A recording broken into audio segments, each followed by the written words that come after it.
ಜಿಲ್ಲೆಯಲ್ಲಿ ಭಾರೀ ಮಳೆ ಹಿನ್ನೆಲೆಯಲ್ಲಿ ರೆಡ್ ಅಲರ್ಟ್ ಘೋಷಣೆ. ನಾಳೆ ಆಗಸ್ಟ್ 28ರಂದು ಉತ್ತರ ಕನ್ನಡ ಜಿಲ್ಲೆಯ 10 ತಾಲೂಕಿಗೆ ರಜೆ ಘೋಷಣೆ.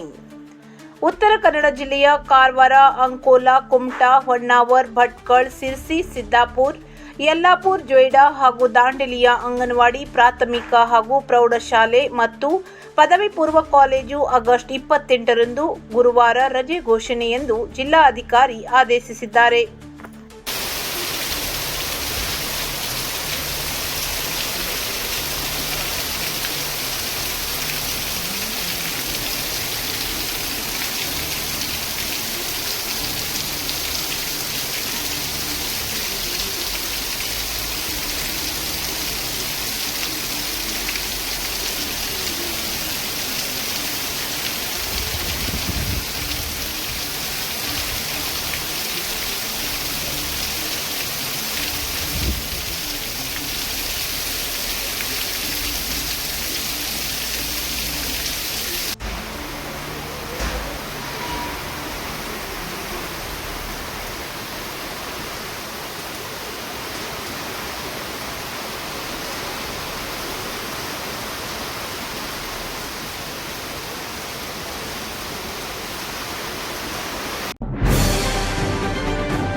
ಇದು ಖಾಲಿ ಡಿಜಿಟಲ್ ವಾಹಿನಿ, ಸತ್ಯ ಮತ್ತು ಸ್ಪಷ್ಟ ಸುದ್ದಿ.